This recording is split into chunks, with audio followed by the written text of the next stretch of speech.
The message came at midnight. Just a single line on my phone. We need to talk, but not here. Her name glowed on the screen, my wife's. And yet, the words weren't written like hers, too formal, too cautious. I stared at them for too long, feeling a weight settle in my chest. When she walked into the room a minute later, her phone wasn't in her hand. She smiled, asked if I wanted tea. Her voice was soft, careful, as if it could break. I said nothing, but I noticed the tremor in her fingers as she reached for the kettle. I've lived long enough to know the sound of lies. They don't come through words, they breathe through silences, through the way someone avoids your eyes when they should meet them. That night I couldn't sleep. Her breathing beside me was steady, almost rehearsed. I lay awake, staring at the ceiling, my mind replaying that text, over and over. I didn't ask her, I didn't move, I simply made the first decision. This would end in truth, one way or another. The next morning she kissed me as if nothing had happened. Coffee, a laugh. Her routine was flawless. But small things began to fracture the illusion. Her phone never left her hand.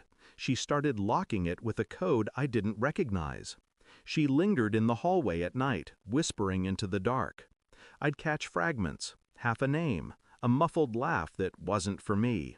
When I asked her about it, she smiled too easily. Work stress. I didn't push, but something inside me froze. There was a moment, a week later, when she slipped. A simple mistake. She said she was visiting her sister, but when I called the sister's number, she was out of the country. The betrayal wasn't proven yet, but it had a scent, and once you smell it, it never leaves. That night I looked at her across the dinner table. She chewed slowly, smiled when I spoke, pretended to be my wife, pretended to be herself. And I realized, whoever she was now, she wasn't mine anymore. I moved quietly. First, the phone records, anonymous requests, numbers traced, patterns built, one number repeated, at hours when she claimed to be asleep, at hours when she claimed to be mine.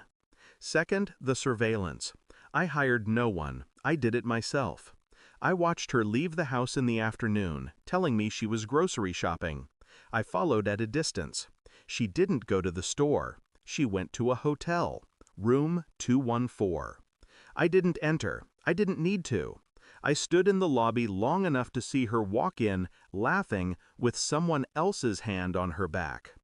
Not rage, not grief, just silence. I didn't confront her that night. I held her like always. I kissed her forehead. I whispered, "I love you." And in that moment, I wasn't lying. Because love and betrayal are two sides of the same blade. They cut just as deep, and they cut together. But I had the evidence I needed, and soon I would sharpen it. The DNA test was the final nail. Our son. My son. At least, I thought so. He wasn't mine. The results stared at me in black and white. Probability of paternity, 0.0%.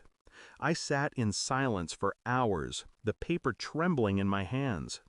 A decade of memories collapsed into a single line of text. When she came home, she found me at the kitchen table. The report lay in front of me. She froze. Her lips parted, searching for words. Tears pooled quickly, too quickly. "I can explain." "No," that was all I said. One word, enough. She broke down in front of me, sobbing, clawing at excuses, stories, half-truths. Her world crumbled in noise. Mine was pure silence. I didn't yell, I didn't strike her, I didn't even raise my voice.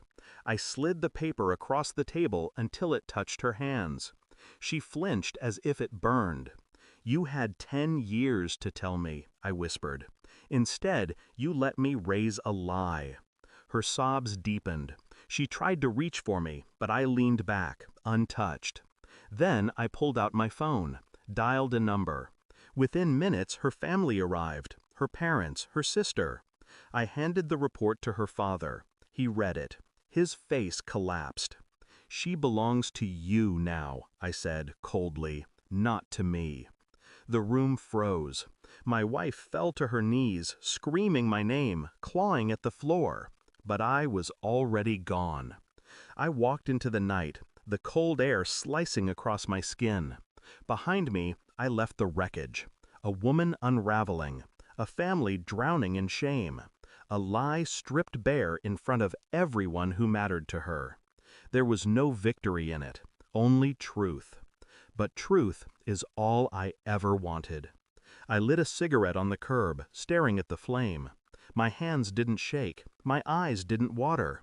I felt lighter than I had in years. She had betrayed me. She had carved a wound so deep I should have bled forever. Instead, I let her bleed.